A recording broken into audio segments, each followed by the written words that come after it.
Hello भाई और बहनों, क्या हाल चाल। मैं हूँ ZX पाइथन गेमिंग। स्वागत है आपका एक न्यू वीडियो में। तो आज मैं एक्सप्लेन करूँगा क्वाज़ार के बारे में।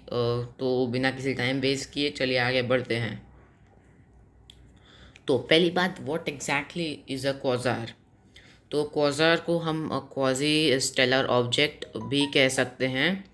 तो ये जो है इनको कहते हैं extremely luminous active galactic nucleus के नाम से भी कह सकते हैं। यानी इसका मतलब जो है extremely luminous active galactic nucleus, इसका मतलब है कि ये जो गैलेक्सी के जो अर्ली स्टेजेस हैं, गैलेक्सी के अर्ली स्टेजेस में क्वाज़ार होता है। यानी कि ये क्वाज़ार जो है ये हमको गैलेक्सी के अर्ली स्टेजेस या गैलेक्सी के एवोल्यूशन का के बारे में भी हमको जानकारी दे सकता है। तो लुमिनस एक्टिव गैलेक्टिक न्यूक्लियस का मतलब ये है कि जो गैलेक्सी का जो सेंटर है वो सुपर मैसिव ब्लैक होल होता है। और ये इनका इसका मास जो है वो बिलियंस टाइम्स सन के बराबर, बिलियन टाइम्स ज़्यादा है, सब सन से ज़्यादा। तो ये एक गैशियस डिस्क से सराउंडेड है जो पिक्चर में आपको दिख रहा है। तो इसकी बहुत लाइट एनर्जी एमिट हो करती है। और ये जो एनर्जी एमिट करती है वो इलेक्ट्रोमैग्नेटिक रेडिएशन के फॉर्म में ये एनर्जी एमिट होती है।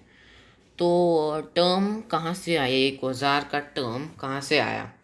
तो टर्म जो ये क्वाज़ार का टर्म है वो एक क्वाज़ाई स्टेलर रेडियो सोर्स के कॉन्ट्रैक्शन से आया था।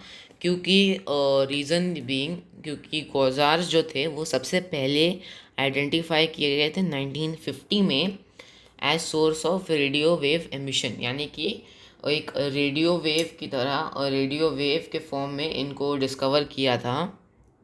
और इनका एक अननोन फिज़िकल ओरिजिन था। तो इनको क्वाज़ाई स्टेलर या क्वाज़ार के नाम से नाम दिया। तो ये जो है इसमें हम क्या हमारी क्या मदद कर सकता है ये क्वाज़ार। तो ये क्वाज़ार हमको यूनिवर्स के अर्ली स्टेजेस या गैलेक्सी के अर्ली स्टेजेस के बारे में भी हमको बता सकते हैं। इसके स्टडी करें हम अगर, तो इनसे पता चलता है। तो नासा जो है, नासा ने बहुत सारे 2000 से भी ज़्यादा क्वाज़ार्स आइडेंटिफाई किए हैं अभी तक, नोन क्वाज़ार्स। तो नासा ये भी प्रेडिक्ट वो करते हैं कि ये जो हमारी मिल्की वे गैलेक्सी है वो भी पहले क्वाज़ार हुई करती थी। और ये जो हमारा क्लोजेस्ट जो फ़िलहाल हमारा है वो 2.5 बिलियन लाइट ईयर्स दूर है अर्थ से, जिसका नाम है 3C273 क्वाज़ार। ये क्वाज़ार का नाम है जो हमारे सोलर सिस्टम या हमारे गैलेक्सी से सबसे क्लोज है, जो 2.5 बिलियन लाइट ईयर्स से है, दूर है।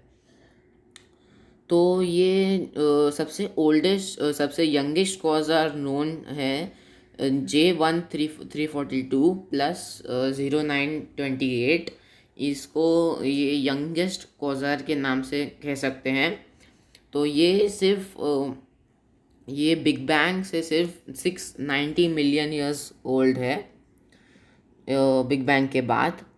तो क्वाज़ार जो है बहुत चैलेंज है इनको समझना, एक चैलेंज की तरह है। क्योंकि क्वाज़ार्स जो है वो उसका मास मेजर करने बहुत डिफ़िकल्ट है, जो सुपर मैसिव ब्लैक होल का है। तो इनका न्यू मेथड भी साइंटिस्ट ढूंढने की कोशिश कर रहे हैं जो इनका मास कैलकुलेट कर सके। तो एक एग्ज़ाम्पल लेते हैं, जो हमारा क्लोजेस्ट क्वाज़ार है 3C273। तो अगर वो सिर्फ 30 लाइट ईयर्स अवे होता हमसे, तो तो हमारे सोलर सिस्टम को क्या अफेक्ट होता। तो जैसे हमारे यहाँ पे डे टाइम पे जितना सन शाइन करता है उतना दूर तक ये क्वाज़ार का भी शाइन हमको आ सकती है, यानी कि उनकी लाइट भी पड़ सकती है हम पे, जितनी हमको सन की लाइट आती है उनकी हमको क्वाज़ार की भी वो लाइट आएगी। तो ये क्वाज़ार अगर इतना पास रहा तो फिर ये अर्थ के टेम्परेचर को हीट अप भी कर सकता है। पर इतना पास तो अभी फ़िलहाल किसी को क्वाज़ार मिला नहीं है, तो चिंता करने की ज़रूरत नहीं है। पर तो गाइस, आज के लिए के बस इतना ही। Don't forget to like and subscribe, share भी करना भूलिए मत, और सब्सक्राइब कर लेना। तब तक के लिए थैंक्स फॉर वॉचिंग। और हाँ, डिस्कॉर्ड भी ज्वाइन कर लो।